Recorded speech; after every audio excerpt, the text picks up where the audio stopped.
আজকে আমরা পড়ব অপাদান কারক সম্পর্কে। অপাদান কারক সম্পর্কে পড়বার আগে আমাদের কয়েকটি উদাহরণ দিতে হবে।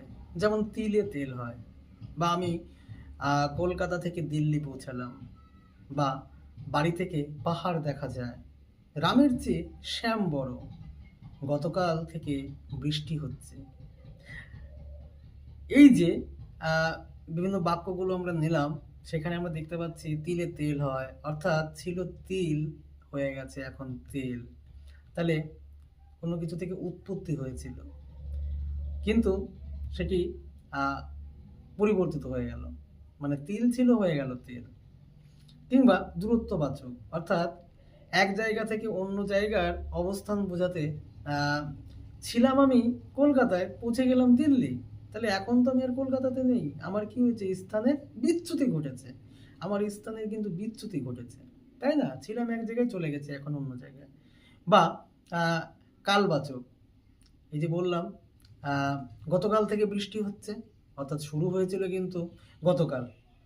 গতকাল থেকে বৃষ্টি হচ্ছে মানে কি, গতকাল শুরু হয়েছে, সেই বৃষ্টি কিন্তু এখনো চলছে। তাহলে আম, আর আমরা কি দেখলাম, রামের চেয়ে শ্যাম বড়। এখানে দেখতে পাচ্ছি একজনের থেকে আরেকজনের মধ্যে কি রয়েছে, কি হয়েছে, তারতম্য বা তুলনা হয়েছে ইত্যাদি বোঝাচ্ছে। তাহলে এবার আমরা দেখব অপাদান কারক কাকে বলে, সেটি আমরা এবার দেখব। না, কোনো বস্তু থেকে বা কোনো কিছুর থেকে যদি উৎপত্তি, বিচ্যুতি, নির্গমন, মুক্তি, তারতম্য বা তুলনা ইত্যাদি বোঝায়, তাহলে তাকে অপাদান কারক বলে। বোঝা গেল? কোনো কিছুর থেকে বা কোনো বস্তুর থেকে যদি কি হয় না, উৎপত্তি বোঝায়, বা বিচ্যুতি হয়েছে বোঝায়, বা নির্গমন ঘটেছে, বা মুক্তি হয়েছে, কিংবা তারতম্য বা তুলনা বোঝায়, তাহলে তাকে অপাদান কারক বলে। এই যে তারতম্য বা তুলনা, যেমন হচ্ছে রামের চেয়ে শ্যাম বড়, এটা হচ্ছে তারতম্যবাচক অপাদান কারক। রামের চেয়ে শ্যাম বড়, দুজনের মধ্যে তুলনা হচ্ছে কে কার চেয়ে বড়, তাহলে এটি বোঝাতে কিন্তু অপাদান কারক হয়, এবং সেটা কিন্তু তারতম্যবাচক অপাদান কারক। বা দূরত্ববাচক অপাদান, ওই যে বলেছিলাম আমি আহ কলকাতা থেকে দিল্লি পৌঁছালাম, দূরত্ববাচক, অর্থাৎ এক স্থান থেকে আরেক স্থানের অবস্থান বোঝাচ্ছে, মানে আমি এক স্থানে ছিলাম কিন্তু এখন আর সেখানে নেই, সেখান থেকে আমি এখন কিন্তু অন্য স্থানে পৌঁছে গেছি। তাহলে এটি হচ্ছে তারতম্যবাচক, এই দূরত্ববাচক অপাদান কারক। আর আমরা কি দেখেছি না, আমরা দেখলাম স্থানবাচক উপাদান। স্থানবাচক উপাদানটা কেমন?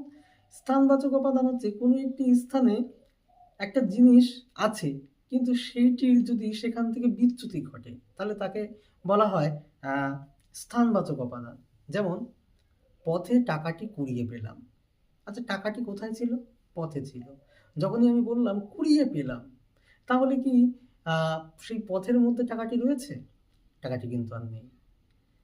তাহলে পথে কিন্তু আর টাকাটি পড়ে নেই, সেটি কিন্তু আমার পকেটস্থ হয়েছে, স্থান পরিবর্তন ঘটেছে। তাহলে এটি হচ্ছে স্থানবাচক উপাদান, অর্থাৎ কোনো এক স্থানে ছিল কিন্তু সেই স্থানে থেকে যদি বিচ্যুতি ঘটে, তাহলে হয় স্থানবাচক উপাদান কারক। বা কালবাচক উপাদান। কালবাচক উপাদান হচ্ছে যে উপাদান কারকে ক্রিয়ার কালটি একটি নির্দিষ্ট সময় ধরে অনুষ্ঠিত হয় বা সম্পাদিত হয়, সেটা হচ্ছে কালবাচক উপাদান।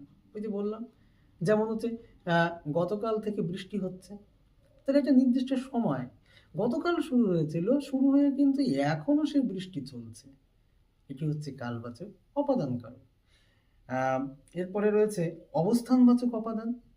অবস্থানবাচক উপাদান যেমন আমি বাড়ি থেকে পাহাড় দেখি, তাহলে আমাকে পাহাড় দেখবার জন্য কিন্তু পাহাড়ে যেতে হচ্ছে না, আমি বাড়ি থেকেই কিন্তু সেই পাহাড় দেখতে পাচ্ছি, অর্থাৎ দুই স্থানের মধ্যে কিন্তু এটা দূরত্ব বোঝাচ্ছে, অবস্থান বোঝাচ্ছে, তাই না? এক অবস্থান থেকে আমি অন্য অবস্থানে আমি পৌঁছে যাচ্ছি, মানে দেখবার জন্য, দেখতে দেখতে পাচ্ছি, আমি বাড়ি থেকেই পাহাড় দেখতে পাচ্ছি। এটা হচ্ছে অবস্থানবাচক আহ অপাদান কারকের উদাহরণ। আর একটা হচ্ছে অসমাপিকা ক্রিয়ারূপী উপাদান, নাকি বাক্যে অসমাপিকা ক্রিয়া যদি অপাদানের মতন আচরণ করে, অসমাপিকা ক্রিয়া যদি অপাদানের মতন আচরণ করে, তাহলে তাকে বলে অসমাপিকা ক্রিয়ারূপী অপাদান কারক। যেমন আমি মরিতে ভয় পাই না, আমি মরিতে ভয় পাই না, এই যে মরিতে, এটা কিন্তু অসমাপিকা ক্রিয়া, কিন্তু মরণ থেকে আমি কি হয়, ভয় পাই না। হ্যাঁ, এর আগে আমরা দেখেছিলাম কর্তৃকারকে কে দিয়ে প্রশ্ন করলে যা উত্তর পাওয়া যায় সেটা হচ্ছে কর্তৃকারক। কর্মকারকে আমরা দেখেছিলাম কি বা কাকে বা কারে দিয়ে প্রশ্ন করলে, করণকারক দেখেছিলাম কিসের সাহায্যে বা কিসের দ্বারা দিয়ে প্রশ্ন করলে, আর নিমিত্তকারকে আমরা দেখেছিলাম কিসের জন্য বা কিসের নিমিত্ত। অপাদান কারকে কিন্তু সেখানে আমাদের প্রশ্ন করতে হবে কোথা থেকে, হ্যাঁ, কোথা থেকে বা কি থেকে। যেমন তিলে তেল হয়, কি থেকে কি হয়, কি থেকে কি হয়। কিংবা আমি কলকাতা থেকে দিল্লি পৌঁছালাম, আমি কোথা থেকে কোথায় পৌঁছালাম। যদি আবার এরকম থাকতো আমি আমি দিল্লিতে আছি, তখন কিন্তু আর দিল্লিতে অপাদান কারক হতো না, কারণ সে দিল্লিতে আছে মানে কি দিল্লিতেই রয়েছে, দিল্লিতে ছিল, দিল্লিতেই রয়েছে। তাহলে সেটি কিন্তু অপাদান কারক হতো না, তখন হয়ে যেত এটা অধিকরণ কারক। তাহলে আমাদের বুঝতে হবে বিষয়টা, অপাদান কারকের মেন কথাই বা মূল কথাই হচ্ছে যে এক অবস্থায় ছিল, এখন কিন্তু সেই অবস্থায় সেটি আর থাকবে না। সেটি হয় তার বিকৃতি করতে পারে, বিচ্যুতি করতে পারে, নির্গমন করতে পারে, উৎপত্তি হতে পারে, তারতম্য হতে পারে। তারতম্য অবশ্যই সেটা হচ্ছে দুইজনের মধ্যে বা দুটি বস্তু বা দুই ব্যক্তির মধ্যে তুলনা, তখনই কিন্তু সেটা হচ্ছে অপাদান কারক। তাহলে স্টুডেন্ট বা আমার প্রিয় ছাত্রছাত্রী, তোমরা নিশ্চয়ই বুঝতে পেরেছো অপাদান কারকটা কি। অপাদান কারকটা অবশ্যই স্থানের বিচ্যুতি ঘটবে, বা আমি এক অবস্থানে রয়েছি, এক অবস্থান থেকে আরেক অবস্থানে আমি পৌঁছে যাব, এরকম একটা ব্যাপার। সেটা হচ্ছে অবস্থানবাচক অপাদান। দূরত্ববাচক অপাদান এক স্থান থেকে আরেক স্থানের মধ্যে যে অপাদান কারক বোঝায়, যেমন আমি কলকাতা থেকে দিল্লি পৌঁছালাম, এটা হচ্ছে দূরত্ববাচক অপাদান। কালবাচক অপাদান যেমন হচ্ছে 2 দিন ধরে গতকাল থেকে বৃষ্টি হচ্ছে, গতকাল থেকে বৃষ্টি হচ্ছে, অর্থাৎ বৃষ্টিটা শুরু হয়েছিল, এখনো কিন্তু সেই কাজটি চলছে, সেটা হচ্ছে কালবাচক অপাদান। আম, এই হচ্ছে অপাদান কারক, অধিকরণ কারক। তবে অধিকরণ কারক পড়ার আগে আমরা কয়েকটি উদাহরণ দেখব। আচ্ছা, কলকাতায় জাদুঘর আছে, কলকাতায় তলায় দাগ। শুভ ইংরেজিতে দুর্বল, ইংরেজিতে তলায় দাগ। বা সকাল 7টায় পড়তে এলাম, সকাল 7টায় এর তলায় দাগ। কিংবা শৈশবে দুরন্তপনা ছিলাম, আমি শৈশবে দুরন্তপনা ছিলাম, শৈশবের তলায় দাগ। এবার আমরা দেখব যে এই দাগ দেওয়া অংশগুলোতে কি দিয়ে প্রশ্ন করলে উত্তরগুলো পাওয়া যাচ্ছে। যেমন প্রথম যে বাক্যটি ছিল কলকাতায় জাদুঘর আছে, কলকাতার তলায় দাগ, তাহলে আমাদের প্রশ্ন করতে হবে কোথায় জাদুঘর আছে। এর উত্তরে যা পাবো সেটা হচ্ছে কলকাতা, অর্থাৎ একটি স্থান। এই কলকাতা হচ্ছে অধিকরণ কারক। কিংবা আমি বলেছিলাম শুভ ইংরেজিতে দুর্বল, ইংরেজির তলায় দাগ, তাহলে আমাদের প্রশ্ন করতে হবে শুভ কোন বিষয়ে দুর্বল। উত্তর হবে ইংরেজিতে দুর্বল, এটিও কিন্তু অধিকরণ কারক। কিংবা আমি বলেছিলাম সকাল 7টায় পড়তে এলাম, আমি সকাল 7টায় পড়তে এলাম, আমি কখন পড়তে এলাম। তাহলে কখন দিয়ে প্রশ্ন করলে যে উত্তরটি পাওয়া যায় সেটিও কিন্তু অধিকরণ কারক। কিংবা আমি শৈশবে দুরন্তপনা ছিলাম, আমি কোন সময়ে দুরন্তপনা ছিলাম, উত্তর হচ্ছে শৈশবে। তাহলে এই কোথায়, কখন, কোন বিষয়ে, কোন সময়ে ইত্যাদি ইত্যাদি দিয়ে প্রশ্ন করলে যে উত্তর পাওয়া যায় সেটি কিন্তু হচ্ছে অধিকরণ কারক। এবার অধিকরণ কারক কাকে বলে সেটি আগে আমরা জেনে নিই। না, যে স্থানে বা সময়ে ক্রিয়ার কাজটি সম্পাদিত হয়, যে স্থানে বা সময়ে ক্রিয়ার কাজটি সম্পাদিত হয়, ক্রিয়ার সেই আধারকে বলা হয় অধিকরণ কারক। বোঝা গেল বিষয়টা? তাহলে যে স্থানে আমরা দেখলাম একটু আগে বা সময়ে ক্রিয়ার কাজটি সম্পাদিত হচ্ছে, ক্রিয়ার সেই আধারকে বলা হয় অধিকরণ কারক। এবার এই অধিকরণ কারকেরও কিন্তু বিভিন্ন ভাগ রয়েছে। যেমন স্থানাধিকরণ, অর্থাৎ যে স্থানে ক্রিয়ার কাজটি সম্পাদিত হয়, যে স্থানে ক্রিয়ার কাজটি সম্পাদিত হয়, ক্রিয়ার সেই আধারকে বলা হয় স্থানাধিকরণ। যেমন কলকাতায় জাদুঘর আছে, অর্থাৎ কোন স্থানে ক্রিয়ার কাজটি সম্পাদিত হচ্ছে, সেই আধার অর্থাৎ সেই স্থান, সেটি হচ্ছে অধিকরণ কারক, মানে কলকাতা, এটিই অধিকরণ কারক। কিংবা আরো একটি ভাগ কালাধিকরণ, অর্থাৎ যে কালে বা সময়ে ক্রিয়ার কাজটি সম্পাদিত হয় সেই ক্রিয়ার সেই আধারকে বলা হয় কালাধিকরণ।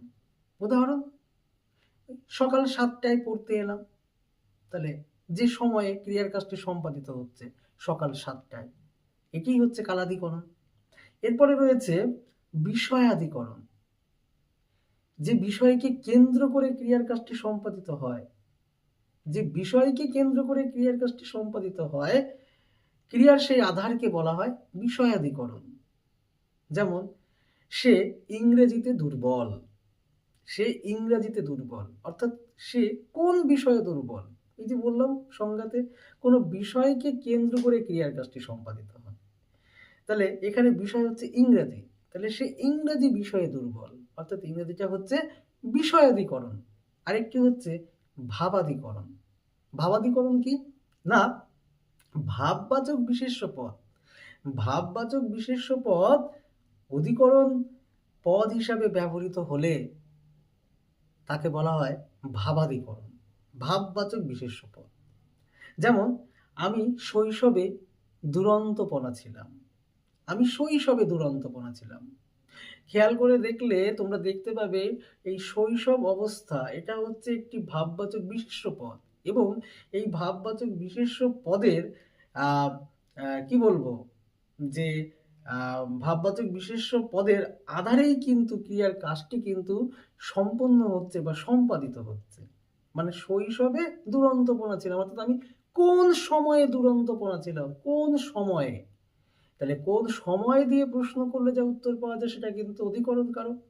এবার আমরা দেখতে পাচ্ছি শৈশবটাকে বলা হয় যে এটি একটি ভাববাচক বিশেষ্য পদ। তাই এই উদাহরণটি হচ্ছে ভাবাধিকরণের উদাহরণ। আরেকটি রয়েছে অধিকরণ কারকের বিপসা।